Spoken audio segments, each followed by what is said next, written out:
And now to New York, where federal immigration authorities were forced to abandon a planned enforcement operation after hundreds of demonstrators converged on Lower Manhattan, blocking government vehicles and clashing with police. The chaotic scenes unfolded last weekend where agents from Customs and Border Protection, Immigration and Customs Enforcement, and the Department of Homeland Security had assembled for what would have been their second major raid in the area in 6 weeks. And by early afternoon, the crowd had swelled to roughly 200 people.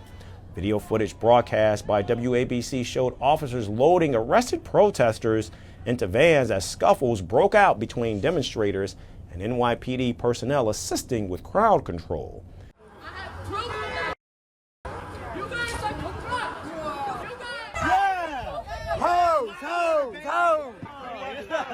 Yes, sir. Arresting innocent people.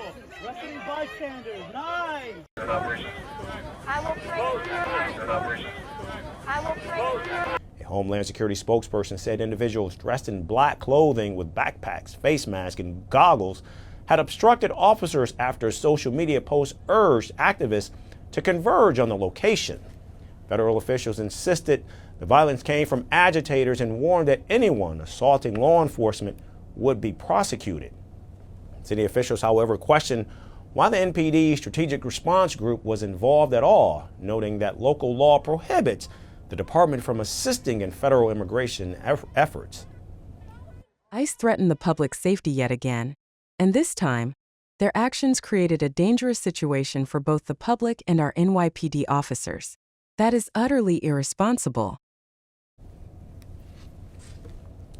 Now, Saturday's abandoned raid followed an October operation in Chinatown, during which federal agents arrested 9 people alleged to be living in the country illegally, a sweep that triggered another spontaneous protest and drew condemnation from leading Democrats.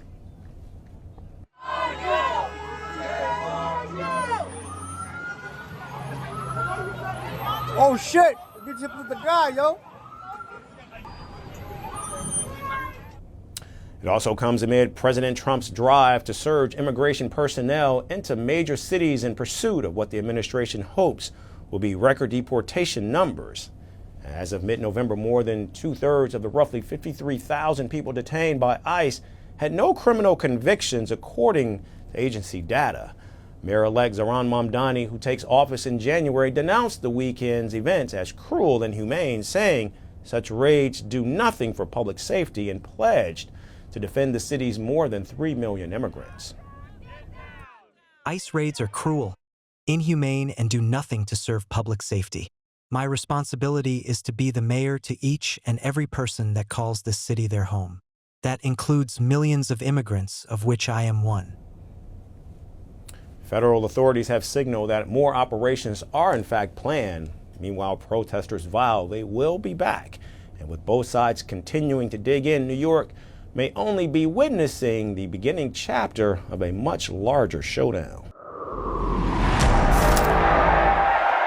They promised glory. They delivered fear. They shaped nations. They scarred generations.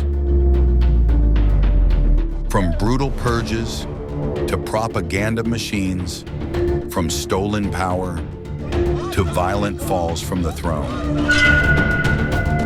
Welcome to The Dictator, a series that strips away the myth and then exposes the men behind the tyranny. History remembers their power. Firstpost reveals their truth.